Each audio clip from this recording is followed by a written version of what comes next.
Привет всем, с вами Елена Шейдлина, и я решила сменить локацию, и в том числе мне помогает моя кошка Лапка. Мы будем рассказывать историю о том, что изменилось, к чему я стремлюсь и представляю себя в этой роли в течение 5 лет следующих. Каждый год я публикую на свой день рождения работу, которая характеризует либо прошедший год, либо намекает на то, чем я буду заниматься в следующем году. То изображение, которое я создала, я пыталась им сказать, что я прощаюсь с прошлой Леной и становлюсь призраком-оболочкой, которая пройдет через все стены, преодолеет препятствия. Я, наконец, смогу прийти к цели, не бояться называть себя художником. Сколько бы раз я это не повторяла, мне все равно каждый раз сложно себе в этом признаться. Я рисовала картины, но это было только ради арт-терапии с друзьями. Для того, чтобы было весело и интересно провести время. После того, как умерла моя подруга, меня просто отшибло от Инстаграма. Это выглядело так, что я хотела спрятаться от мира, от интернета, и я занималась всем, где не нужно было мое непосредственное присутствие. Я набрала кучу курсов по скетчингу, взяла преподавателя по масляной живописи, начала заниматься скульптурой. Я абсолютно погрузилась в это кристальное творчество и не делала фотографии, не снимала видео. Меня некому снимать, но я ем тут арбуз, и он сладкий.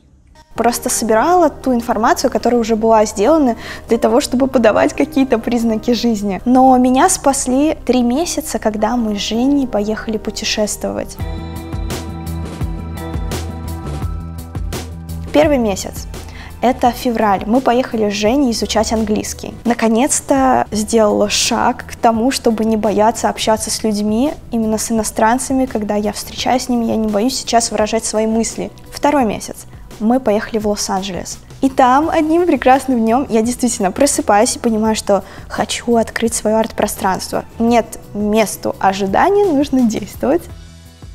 3-й месяц мы поехали в Японию в апреле для того, чтобы сняться в японском телешоу, где обо мне рассказывали как об артисте в первую очередь. Я помню, что на передаче мне задали вопрос, что я хочу делать в этой стране. Именно там я хочу показать свои картины. Я хочу там сделать выставку. Это, конечно, было одним из ключевых моментов того, что когда я вернулась, я начала рисовать серию работ. Первый раз за нескольких поездок в Японию я не купила ни одной вещи. Я не потратила ни одну йену на чепуху. Я потратила все деньги на 2 скульптуры. Мне кажется, в первую очередь я хочу быть художником, а второй коллекционером. И то, что мы собрали с Женей, я хочу вам показать. Меня в первую очередь это вдохновение, как оно выглядит. Наконец-то оно имеет форму.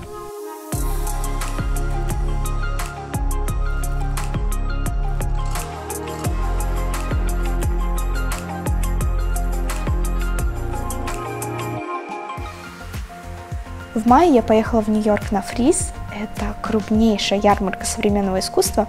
Поехала я туда вместе с BMW, потому что BMW является спонсором и партнером этого мероприятия. Вы можете меня поздравить.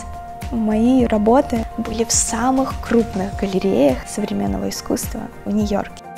Но только они стояли там в гардеробе.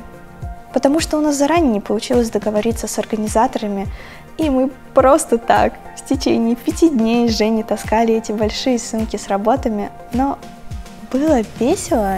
Но зато я одна из первых покаталась на X7. Она такая красивая внутри. Но у меня никогда не будет прав, но у меня есть Женя, которая меня будет катать на ней. Ох, размечталась. И благодаря BMW мы даже умудрились посотрудничать с Пиротин и сделать фотопроект с пушистыми мишками. А Пиротин — это не просто мишки пушистые.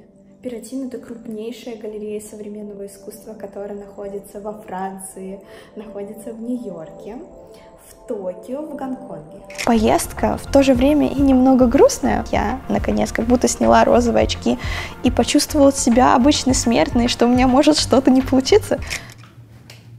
Чуть-чуть волосы прилипли. Боже мой, что я делаю? Что не получится? Лепится? Не лепится!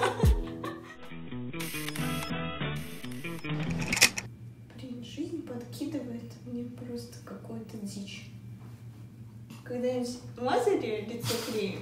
Знаете, я привыкла, что на фотографиях я могу быть кем угодно. Так вот сейчас я хочу, чтобы это было не только на фотографиях. Я никогда в жизни не чувствовала, что я такая беспомощная.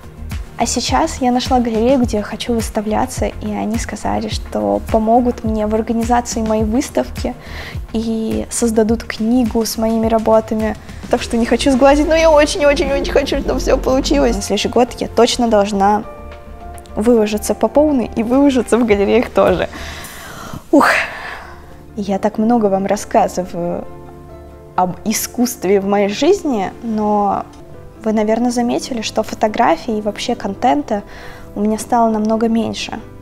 Конечно, это связано с декабрем, это связано с тем, что я пыталась убежать от интернета, спрятаться, но в какой-то момент я подумала, а вдруг я перегорела, вдруг я просто не хочу заниматься фотографией. И, возможно, это нормально, потому что я занималась этим на протяжении 8 лет, и когда-нибудь это должно выйти на новую ступеньку. Я решила проверить и организовала съемку с креслом за 2 часа и получила такой кайф, столько энергии. И я поняла, дело не в этом, дело в том, что я могу заниматься только одним делом. Наслаждаться жизнью и идеи интегрировать и в живопись, и в фотографию. Научиться это объединять. У меня возникла потребность создать фотографии, но это было на фоне того, что меня не устраивало, что никто не собирается тушить леса в Сибири. Вот я выложила фотографию, ничего не подозреваю, просто выложила свои мысли, и тут мне стали писать десятки, сотни людей, и СМИ тоже. И так что вот вставляю даже кусочек по телевизору. Лена Шейдлина сделала фотосессию, где сыграла роль Сибири. Сначала яркой и зеленой, затем той, где только зарождается пожар. И последняя, самая жуткая, сгоревшая тайга, на месте которой остался пепел и сажа. Я увидела изображение, у меня создалась визуальная картинка, и в ушах вот этот гул был, как будто на репите повторяются слова «это экономически невыгодно, это экономически невыгодно, это экономически невыгодно». И я понимаю, что сейчас я должна найти команду, чтобы воплотить тот проект, который, возможно, один из первых моих социальных проектов, когда я напрямую говорю о проблеме. И это, конечно, выкинуло все мои страхи. Очень давно не чувствовала такой силы от тех работ, которые я делала. Мне кажется, вы тоже это почувствовали, когда увидели. А если не видели, то вы можете зайти в мой инстаграм, и я всегда рада читать ваши отзывы. Как бы сказали счастливые японцы, до скорых встреч, это матане!